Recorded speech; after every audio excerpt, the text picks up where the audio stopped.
అంటే వర్గీకరణ చేస్తామని కాంగ్రెస్ హామీ ఇచ్చి చివరి నిమిషంలో వర్గీకరణ చేయకుండా అప్పుడు మోసం చేసింది. ఆ మోసాన్ని తట్టుకోలేకపోయి ఆ రోజు ఫిబ్రవరి 28 సోనియా గాంధీ గారు పెరేడ్ గ్రౌండ్లో మీటింగ్కి వచ్చిండ్రు. రాజశేఖర్ రెడ్డి పక్కనే ఉండు. సోనియా గాంధీ మీటింగ్లో పోయి ఎంఆర్పీఎస్ కార్యకర్తలు గొడవలు యుద్ధం చేశారు. మీరు వర్గీకరణ చేస్తామని మమ్మల్ని మోసం చేసి ఇక్కడ మీరు సభ పెడతారా అని. అదే సమయంలో కొంతమంది పిల్లలపై గాంధీ భవన్ మమ్మల్ని మోసం చేసిందని చెప్పి అక్కడ తగలదు. అప్పుడు కొంత ప్రమాదం చనిపోయింది.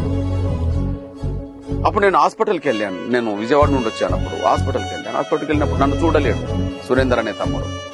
సురేందర్, దామోదర్, మహేష్ మాదిగల్ నన్ను చూడలేడు. కానీ నేను ఆయన అంత కాలిన గాయాలు, కళ్ళు కూడా కాలిపోయినాయి, అంత శరీరం అంతా కాలిపోయింది. ఆ సమయంలో ఆ తమ్ముడిని చూసి నేను ఏడుస్తున్నా. నన్ను చూడలేడు అతను కళ్ళు రక్తం ముద్దగా మారింది శరీరం అంతా. నన్ను చూడ నా ఏడిపి నేను. అన్నా నువ్వు ఏడవద్దు, నువ్వు ఎందుకు ఏడుస్తున్నావు అన్నా, నువ్వు ఏడవద్దు, నువ్వు ఏడుస్తుంటే నువ్వు వెళ్ళిపో, బయటికి వెళ్ళిపో, నీ ఏడుపు నేను అంటే నువ్వు ధైర్యంగా ఉండు సురేందర్, నువ్వు ధైర్యంగా ఉండు, నేను కూడా ధైర్యంగా ఉంటానంటే నువ్వు నీకేం కాదు సురేందర్ అంటే, అవునన్నా నేను ఇంత కాలేను, నేను చూడలేను, శరీరం అంతా కాలింది, నాకు తెలుసు, నేను చనిపోతున్నాను బాధపడుతున్నాను అనుకుంటున్నావా, నాకు అది బాధే లేదు, నేను చనిపోతాను. కానీ చనిపోతున్నందుకు కాదు, ఏబిసిడి చూడక చనిపోతున్నందుకు బాధ ఉంటుంది కొంత. కానీ మీరు పోరాటాన్ని ఆపద్దన్నారు, మమ్మల్ని కసి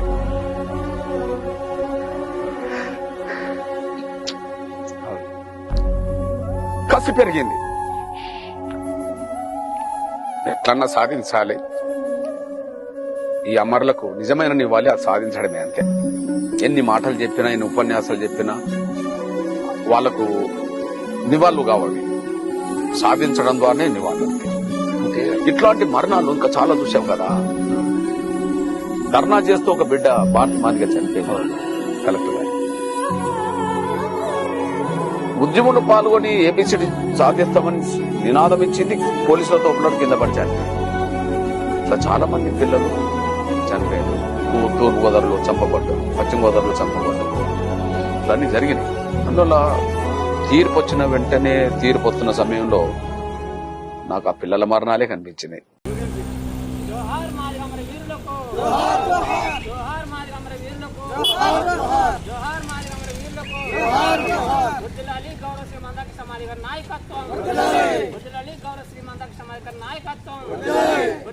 పీడిత వర్గాల ఆశాజ్యోతి మందక సమాధి గారి నాయకత్వం. జై మాదిగా, జై మాదిగా, జై మాదిగా, జై ఎంఆర్పీఎస్, జోహార్ మాదిగా మరి వీరులకు, బుద్ధులలి గౌరవశ్రీ మందాక సమాధి గారి నాయకత్వం, బుద్ధులలి గౌరవశ్రీ మందాక సమాధి గారి నాయకత్వం, బుద్ధులలి ఆరోగ్యశ్రీ ప్రదాత మందాక సమాధి గారి నాయకత్వం, బుద్ధులలి గౌరవశ్రీ మందాక సమాధి గారి నాయకత్వం. జోహార్ మాదిగా మరి వీరులకు, మందకృష్ణ మాదిగ గారి నాయకత్వం, మందకృష్ణ మాదిగ గారి నాయకత్వం. జై మాదిగా, జై మాదిగా. ఈరోజు అమరవీరులకి ఒక 2 నిమిషాలు మౌనం పాటిద్దాం. మందాకృష్ణ మాదిగ గారి నాయకత్వం, మందాకృష్ణ మాదిగ గారి నాయకత్వం. మాదిగా అమర వీరులకి, మాదిగా అమర వీరులకి, మాదిగా అమర వీరులకి, మాదిగా అమర వీరులకి. పెట్రోల్ పోసుకొని గాంధీ భవనంలోని కానీ ఇంకెక్కడైనా కానీ మనోళ్ళు మరణించడం, వాళ్ళు చచ్చిపోయి ఇవాళ ఏర్లే కానీ జానరాజ్ నాయుడు గారిని ఒక 2 నిమిషాలు మాట్లాడాల్సిందిగా కోరుతున్నాను. ఎంఆర్పీఎస్ అనుబంధ మన తమ్ముడు అన్నలకి మన ఉద్యమ నమస్కారాలు. గత 30 సంవత్సరాల నుంచి మన కృష్ణమాదిగ గారు పోరాటంలోని అనేక మంది ఒడిదొడుకుల వల్ల మనోళ్ళు ఎంతోమంది కావాలని అయితే కాదులే కానీ ఈరోజు మనం ఎస్సీ వర్గీకరణ సాధనకి ఆఖరి దశకి తీసుకొచ్చారు. వాళ్ళకి ప్రత్యేకంగా మనందరం రుణపడి ఉన్నాము. అలాగే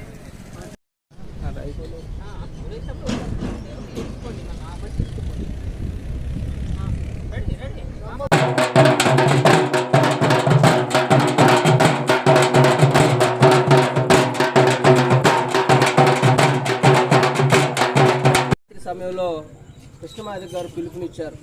అప్పటి ముఖ్యమంత్రి కిరణ్ కుమార్ రెడ్డి గారి ఇంటిని ముట్టడించాలని అర్ధరాత్రి టైంలో మనకి పిలుపునిచ్చినప్పుడు అందరూ కూడా ఆ యొక్క మీటింగ్ దగ్గర అందరూ కలిసి ఆ యొక్క ఇంటిని ముట్టడించడానికి బయలుదేరిన క్రమంలో అప్పుడు కాంతారావు తమ్ముడు చాలా చిన్నవాడు, మాకు 22 సంవత్సరాల వయసు ఉంటుంది. అన్నోళ్ళు పెద్దోళ్ళు అందరూ చాలామంది ఉన్నారు. తమ్ముళ్ళని అందరిని ఎమ్మట పెట్టుకొని, నేను ఆ టైంలో హైదరాబాద్లో ఉంటున్న టైంలో ఆ తమ్ముళ్ళని అందరిని ఎమ్మట పెట్టుకొని వెళ్తున్న క్రమంలోని చాలా కంగారుగా తొందరగా ఎమ్మటబడి వస్తున్నారు పిల్లలంతా కూడా. అంతా యూత్ పిల్లలు అందరూ 17 సంవత్సరాల వయసులో ఉన్నటువంటి పిల్లలందరూ కూడా ఆ క్రమంలో వస్తుంటే అక్కడ చాలా సుడిపడి చాలా ఇబ్బంది పడి ఉన్నారు. ఎందుకనంటే పోలీసులు ఒత్తిడి, పోలీసులు కొట్టుడు ఇవన్నీ ఉన్నాయి. ఇవన్నిటిని అంత చిన్న వయసులోనే అనుభవించినటువంటి నా తమ్ముడు చాట్ల కాంతారావు మాదిగ గారికి ప్రత్యేకంగా ఈ యొక్క సమయంలో నివాళులు అర్పిస్తూ, అదేవిధంగా ఉద్యమ పోరుబాటలో కుటుంబాన్ని వదిలేసి ఉద్యమం కోసమే ఎక్కడ ఏం జరిగినా ఢిల్లీయా, అది లేకపోతే హైదరాబాదా, ఖమ్మమా, ఇంకొకట అని చూడకుండా ఈ యొక్క ఆరోగ్యాన్ని కూడా లెక్క చేయకుండా ప్రయాణం చేసి ఉద్యమ బాటలో ప్రయాణం చేసినటువంటి చాట్ల రమేష్ మాదిగ గారికి కూడా ఈ యొక్క సమయంలో ఉద్యమ నమస్కారాలు, జోహార్లు తెలియజేసుకుంటూ ఈ యొక్క సమయాన్ని ఈ గడ్డ మాకు ఇచ్చిందనే నమ్మకంతో మళ్ళీ చెప్తున్నా, భవిష్యత్తులో చాట్ల కాంతారావు మాదిగతోని లేదా చాట్ల రమేష్ గారి మాదిగతోనే ఈ ఉద్యమం ఆగదని మాకు నిరూపితం అవుతుంది. భవిష్యత్తులో మళ్ళీ ఇదే గ్రామం నుంచి ఉద్యమకారులు ఖచ్చితంగా నలుగురికి 8 మంది పుడతారనే నమ్మకంతో మీ అందరికి పేరున ధన్యవాదాలు తెలియజేసుకుంటున్నా. ముఖ్యంగా ఇక్కడ అధ్యక్షత వహించిన రాజశేఖరు సరే గ్రామ కమిటీలో ఉన్నాడు. ఈరోజు ఈ గ్రామాన్ని ఎన్నుకోవడానికి కారణం, మండలంలో 25-26 గ్రామాలు ఉన్నాయి. కానీ ఏ గ్రామంలో కూడా నేను చూసినటువంటి పరిస్థితుల వరకే చెప్తున్నా, నిరంతరం సరే కాంతారావు అనే తమ్ముడు నాకంటే తమ్ముడైతే అన్నీ అనుకున్నాం. తమ్ముడు చనిపోయినప్పుడు నాకైతే పెద్ద గుర్తులేదు, నేను చిన్నపిల్లగా వాస్తవంగా అంత వయసు ఉందో లేదో నాకు గుర్తులేదు. అనుకుంటుంటే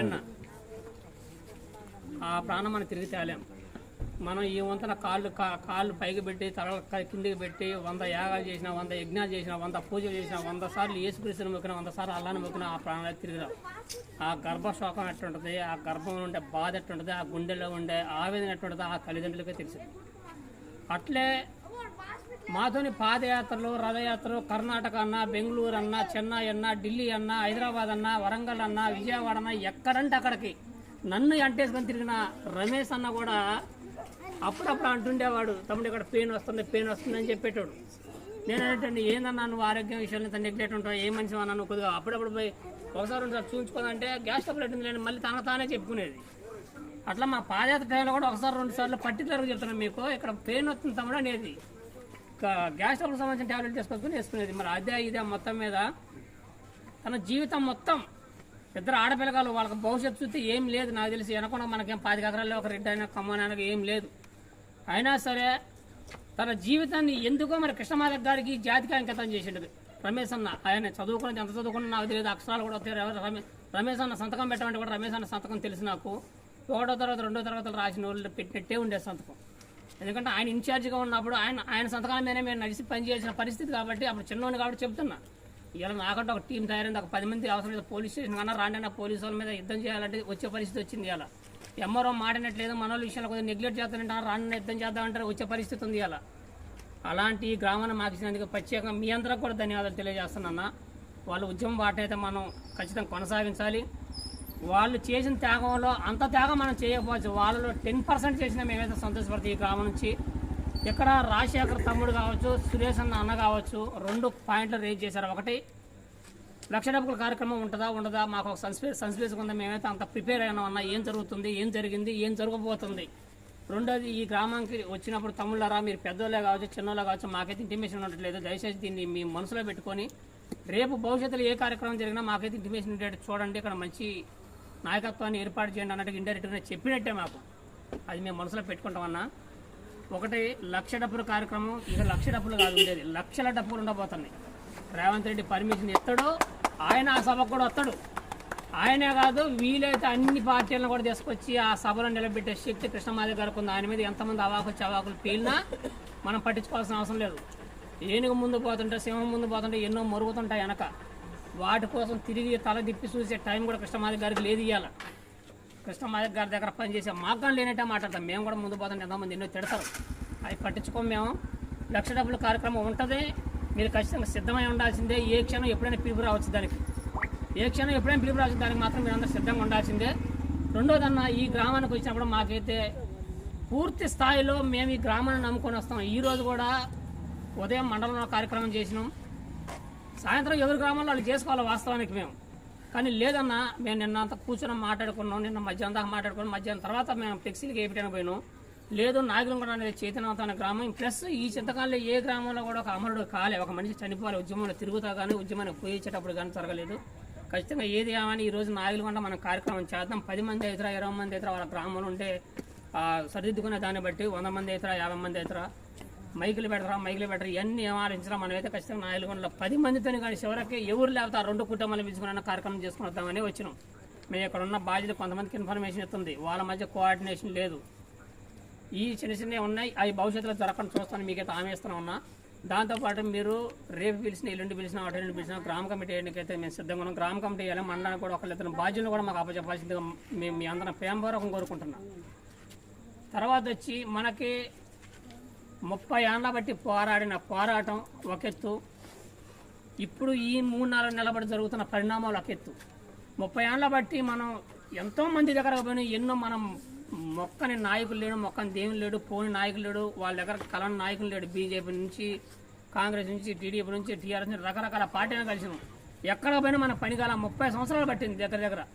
సుప్రీంకోర్టులో 2014లో మారలేసిన కోర్టు పిటిషన్ని వాళ్ళకి కేంద్ర ప్రభుత్వంలో కానీ వాళ్ళకి పూర్తి స్థాయిలో పలుకుబడి ఉండటం వల్ల సుప్రీంకోర్టులో ఆ ఫైల్ పెండింగ్ పడి ఉన్న దాన్ని మనం కదిలేకపోయిన దాన్ని. అక్కడ సుప్రీంకోర్టులో వాదించే లాయర్లు నిమిషాల లెక్క డబ్బులు తీసుకుంటారు, మన కాళ్ళ లెక్క రోజుల లెక్క మనం కూలి లెక్క తీసుకుంటాం. నిమిషాలకు కోట్లు అడుగుతారు, నిమిషాలకు ₹1 అడిగే లాయర్లు ఉంటారు. ఇది న్యాయం అని చెప్పడానికే, వర్గీకరణ న్యాయమైన అంశం అని చెప్పడానికే ₹1 ఫీజు తీసుకుని ఉన్నారు. మన దాంట్లో ఆ స్థాయిలో ఎదిగిన నాయకులు అయితే లేరు, ఆ స్థాయిలో ఎదిగిన లాయర్లు లేరు, ఆ స్థాయిలో ఎదిగిన ఎంపీలు, కేంద్ర మంత్రులు ఎవరు లేరు. ఎవరు లేకపోయినా 10th క్లాస్ ఫెయిల్ అయినాడు చాలా మంది ఎగతాలు చేస్తారు ఈ మధ్య కృష్ణమాదిగ గారిని. మీరు ఏం చదివారో నాకు తెలియదు కానీ అబ్బాయి అందరూ చెప్తున్నా, అలాంటి వాళ్ళకి మనకి ఎక్కడి నుంచి నాయకులు గడ్డ నుంచి వాళ్ళకి క్వశ్చన్ పోవాల్సిందే, కౌంటర్ పోవాల్సిందే. మీరు ఎంత చదువులను చదువుతుంది, కృష్ణమాదిగ గారి కాలి గోడితో సమానం అని చెప్తున్నా. ఆ కృష్ణమాదిగ గారిని ఇలా విమర్శించే వాళ్ళకి మనం చెప్పాల్సింది, నాగిలంగూడ గ్రామం నుంచి, నాగిలంగూడ గడ్డ నుంచి మీరు ఎంత చదువులను చదివి ఇంతకాలం మీరు సుప్రీంకోర్టులో బిల్లుని పెండింగ్ పెడితే పెట్టచ్చు కాక మా కృష్ణమాదిగ గారి మేధస్ కింద మీ కాలి గోడితో సమానం అని చెప్తున్నాం. ఇది మాత్రం ఖచ్చితంగా గుర్తుపెట్టుకోవాలి. చాలా మంది ఉన్నారు, అరే ఆ పార్టీకి ఓట్లు లేకపోతే, ఈ పార్టీకి ఓట్లు లేకపోతే, ఏ పార్టీ అయితే మన భవిష్యత్తు ముఖ్యమా, మన బిడ్డల భవిష్యత్తు ముఖ్యమా, మీకు పార్టీలు ముఖ్యమా? కృష్ణమాదిగ కూడా ఇది అడిగిండు, కృష్ణమాదిగ గారు కూడా, మీకు మీ పార్టీలు ముఖ్యమా, మీ బిడ్డల భవిష్యత్తు ముఖ్యమా? మీ బిడ్డల భవిష్యత్తు ముఖ్యం అనుకుంటే మీ బిడ్డల ముఖాలు చూసే ఉద్యమంలోకి రండి అని చెప్తాడు. ఇంకా మన వాళ్ళు ఆ పార్టీలు ఏదో చిన్న పదవుల కోసం, అరే ఒకప్పుడు సర్పంచ్లు చేసిన ఇలా మా ఊర్లో ఏం చేసుకుని పోతున్నారు నేను చెప్పలేక. ఒకప్పుడు ఎస్సీలకు రిజర్వేర్ అయితే సర్పంచ్లు అయిన వాళ్ళు, ఎంపీటీసీలు అయిన వాళ్ళు, ఇంకా ఎంపీపీలు అయిన వాళ్ళు, జెడ్పీటీసీలు అయిన ఉన్నారు. వాళ్ళ జీవితాలు ఏం మారలే. ఆ 4 రోజులు ఆ సంబరానికి ఆనందపడ్డట్టు అనిపించింది తప్ప, కానీ వర్గీకరణ అంటూ జరిగితే మన బిడ్డల భవిష్యత్తు మారుతుందని చెప్పి కృష్ణమాదిగ గారు ఎంత పోరాటం చేసినా 30 ఏళ్ళ బట్టి మీరు అందరూ కళ్ళతో చూశారు. ఇక్కడ చాలా మంది తెలుసు ఆ ఉద్యమం. ఇలా చదువుకున్న పిల్లగాళ్ళు ముందుకు వచ్చారు, సంతోషం. ఆయన చేయని త్యాగం ఉంది. ఆయన కూడా ఒకనొక సందర్భంలో ఆమరణ నిరాహార దీక్ష చేస్తున్న సందర్భంలో చంద్రబాబు నాయుడు టైంలో రెడ్ అలర్ట్ అయిపోయింది రాష్ట్రం మొత్తం. కృష్ణమాదిగ గారు ఆమరణ నిరాహార దీక్ష ఆయన దగ్గర కొన్ని 100 మంది పోలీసులు చుట్టుముట్టారు, కుటుంబంతో సహా కూర్చుండే ఆ రోజు కార్తీక్ కావచ్చు, మన అమ్మాయి తర్వాత కిషన్ కావచ్చు, అమ్మాయి పేరు కృష్ణ, ముగ్గురు పిల్లల భార్యతో పాటే కూర్చుండు. కానీ ఆవేశనకు లోనైన మన మాదిగ జాతి విద్యార్థులు ఏం చేయాలో అర్థం కాక మొత్తం పెట్రోల్ తెలిపడేశారు. ఆ టైంలో మనకు కూడా గిట్టినోడు ఉంటే కృష్ణమాదిగ గారి పని ఏం కావాలా, ఆయన కుటుంబం ఏం కావాలా, కానీ ఆయన ఏమైనా దడవాలి. ఎందుకంటే చిన్నప్పటి నుంచే నక్సలైట్లు తిరిగినాడు కదా, అంత దమ్ము ఉన్నాడు కదా, అంత ధైర్యం ఉన్నాడు కదా. ఆయన ఈ చావులు నేను లెక్క చేస్తాడు, ఏదైనా జరగని అనుకోండు. పోలీసులు భయపడి అక్కడి నుంచి అక్కడికి ఎనికి బీకను పోయేటట్టు చేసే శక్తి ఆ రోజు మాదిగలకు ఉంది, ఈ రోజు మాదిగలకు ఉంది. దయచేసి మీరు అందరూ గుర్తుపెట్టుకోవాల్సింది, ఈ చనిపోయిన అన్నోళ్ళని అయితే మనం తీసుకొని రాలేం. మనం చేయాల్సింది ఒకటే, వాళ్ళని ప్రతి సంవత్సరం గుర్తుపెట్టుకోవాలని చెప్పి కృష్ణమాదిగ గారు మార్చి 1వ తేదీన అమరవీరుల దినోత్సవం, మాదిగ అమరవీరుల దినోత్సవం అని చెప్పి ఒకటి పూర్తిగా, ఎందుకంటే 28వ తారీఖు పెట్రోల్ పోసుకున్న సురేందర్ గారు 1వ తారీఖు చనిపోయింది. ఫస్ట్ మరణం అది మన మాదిగ జాతరలో, తనకు తాను పెట్రోల్ పోసుకొని తగలబట్టం. అదే రోజున ఫిక్స్ చేసిన. ఆ తర్వాత 2 రోజులకు ఒకరు 3 రోజులకు ఒకరు ముగ్గురు రాలిపోయారు. ఆ తర్వాత హాస్పిటల్లోనే చూడలేని పరిస్థితి, మాట్లాడిన పరిస్థితి, తల్లిదండ్రులు ఏడుపులు. ఆ బాధ ఎటువంటిదో అనుభవించిన వాళ్ళకే అది అర్థమవుతుంది అని మనలాంటి వాళ్ళకి అర్థం కాకపోవచ్చు అన్న. నేను చెప్తున్నా, మన కళ్ళ ముందు ఇలా మన బిడ్డలు ఉన్నారు, వాళ్ళకు ఒక అగ్గిపుల్ల గీసి అరిచేతిలో పెట్టండి, మీరు పెట్టగలుగుతారా? పెట్టలేము. ఇంకేదన్నా నొప్పి కలిగేదాన్ని మనం పెట్టగలుగుతామా? మన బిడ్డలకి పెట్టలేము. కానీ ఆ తల్లిదండ్రులు ఆ రోజు వాళ్ళ కళ్ళ ముందు బిడ్డలు చనిపోతున్నా కాపాడుకోలేని పరిస్థితిలోనే ఉన్నారు. వాళ్ళ కళ్ళ ముందు బిడ్డలు చనిపోతున్నా వాళ్ళు ఏం చేయలేని పరిస్థితిలోనే ఉన్నారు. వాళ్ళు ఎన్ని వందల దేవుళ్ళకు మొక్కారు. ఈ దేశంలో ఎంతమంది దేవుళ్ళు లేదన్నా అంతమంది దేవుళ్ళు కూడా మొక్కలు ఉండొచ్చు ఆ తల్లిదండ్రులు. కానీ వాళ్ళని కాపాడుకోలేకపోయారు. కానీ వాళ్ళని మన గుండెల్లో కాపాడుకోవాల్సిన అవసరం మాత్రం మాదిరి జాతికి ఉందని గుర్తు చేస్తున్నా. వీళ్ళందరూ ఇక్కడ కింద ఉన్న వాళ్ళందరూ మామూలుగా ఆరోగ్య పరిస్థితుల వల్ల చనిపోయిన వాళ్ళు, పైన మాత్రం మొత్తం ప్రాణత్యాగాలు చేశారు. ఇందులో ఒక అన్నని మేరా సాహిబ్ అనే అన్నని ప్రకాశం జిల్లాలో అనుకుంటా, ఆ ఊరు మేజర్గా మాలల ఆధిపత్యం ఉంటుంది ఎక్కువ గ్రామం. మీ నాగిలకొండ మాదిగల ఆధిపత్యం ఎట్టుంటుందో. ఆ రోజు ఉద్యమం ఉవ్వెత్తున లేస్తున్న టైంలో మనోడు ఎంఆర్పిఎస్ మీటింగ్ పోయి కొంచెం హల్చల్ చేసిండే. మా కృష్ణమాధవ్ గారు పెద్ద నాయకుడు అని చెప్పి ఊళ్ళో కొద్దిగా హల్చల్ చేస్తే నైట్ పూట అన్నం తింటున్న తమ్ముని మెడ మీద పెట్టి కత్తి పెట్టి నరికితే మాలలో ఆ రక్తం తను తినే అన్నంలో కలిసిపోయింది. అది ఆ బాధ ఎట్టుంటుంది. ఇంట్లో భార్య ఉంది, తల్లి ఉంది, ఎవరున్నారు ఏం చేయలేకపోయారు. వాళ్ళు మొత్తం మంది వచ్చి పడ్డాక మనం ఏం చేయలేస్తాం. 10 మంది ఇంకా 10-20 మంది వచ్చి కత్తులు గొడ్డలతోని విచక్షణ రహితంగా 30-40 పోటు పడి చంపారు. కసి వాళ్ళకి అట్టయితేనే కసి తీరింది. కానీ కృష్ణమాధవ్ గారు మనల్ని ఆ రూట్లో పెంచలే. అట్లా పెంచి తీయాలి. ఈ రాష్ట్రం ఎట్టుండదు. ఇవాళ కేసీఆర్ గారు కదా, నరేంద్ర మోడీ కూడా ఆపలేడు. కృష్ణమాధవ్ గారు ఒకసారి కొనసాగి చేస్తే రాష్ట్రం అంతా అల్లకొల్లం అయ్యే పరిస్థితి ఉంది. మొన్న ఏప్రిల్ 7వ తారీఖుగా మనకి లక్ష డబ్బుల కార్యక్రమం ఇస్తే అలా అసెంబ్లీకి ఈ లక్ష డబ్బుల కార్యక్రమం సంబంధం లేదు. కాకపోతే 10వ తారీఖు రిపోర్ట్ అవుతుందని చెప్పి 7వ తారీఖు నుంచే మనం మూవ్మెంట్ చేయాలని చెప్పి కృష్ణమాధవ్ గారు 7వ తారీఖు పిలిపిస్తే 3వ తారీఖు నుంచి అసెంబ్లీ సమావేశాలు పెట్టుకున్న పరిస్థితి రాష్ట్ర ప్రభుత్వం కల్పించిందంటే కృష్ణమాధవ్ గారి శక్తి ఎంత ఉందని మనం మాట్లాడుకోవాలి. అంత శక్తివంతుని మనం ముందుంచుకొని ఈ రోజుల్లో కూడా ఇంకా మన బిడ్డల భవిష్యత్తును మర్చిపోయి, మన బిడ్డల జీవితాలను మర్చిపోయి, మన బిడ్డల భవిష్యత్తు బాగోగులు మర్చిపోయి మనం ఇంకా పార్టీలు అంటే తిరగడం కూడా నాకైతే అన్యాయంగా అనిపిస్తుందన్న. నన్ను కూడా ఎన్నో ఇబ్బందులు పెట్టారు, ఎన్నో కష్టాలు పెట్టారు. ఎంఆర్పీఎస్లో పనిచేసే వాళ్ళందరికీ ఎవరికి ఎకరాలు ఏం లేవు. రమేష్ అన్నకి ఎన్ని ఎకరాలు ఉంటే మాకు అన్ని ఎకరాలు ఉన్నట్టే, కాంతారావుకి ఎన్ని ఎకరాలు ఉంటే మాకు అన్ని ఎకరాలు ఉన్నట్టే. ఏమీ లేవు. ఉద్యమం మీద ప్రేమతోనే, జాతి మీద ప్రేమతోని మన బిడ్డల భవిష్యత్తు మనకు ముఖ్యం. మన పార్టీలు వద్దు, ఏది వద్దు. కృష్ణన్న మరి నరేంద్ర మోడీ గారిని పిలిచిన రోజు కూడా ఒకటే చెప్పిండు, మనకు no party, no BRS, no Congress, మన జాతి భవిష్యత్తు ముఖ్యమని చెప్పి పిలుపునిచ్చిన తర్వాతనే ఇంత 30 ఏళ్ల బట్టి పెండింగ్లో ఉన్న సమస్య బయటపడింది. అక్కడ బయటపడింది కానీ ఇక్కడ రేవంత్ రెడ్డి గారు కాంగ్రెస్ ప్రభుత్వంలో మానల ఆధిపత్యం ఎక్కువ ఉంది. వాళ్ళు ఇంకా అడ్డుకుంటున్నారు. వాళ్ళు అడ్డుకొని ఇంకా జాప్యం చేస్తున్నారు. జాప్యం చేసి చివరికి ఏం రిపోర్ట్ ఇచ్చింది? షమీమ్ అఖ్తర్ గారు రిపోర్ట్ ఏమి ఇచ్చింది? 32 లక్షలు ఉన్న మాదిగలకేమో 9% ఇస్తారట. 15 లక్షల మంది మాలలకేమో 5% ఇస్తారట. ఇది ఎట్ట న్యాయం అవుతుంది?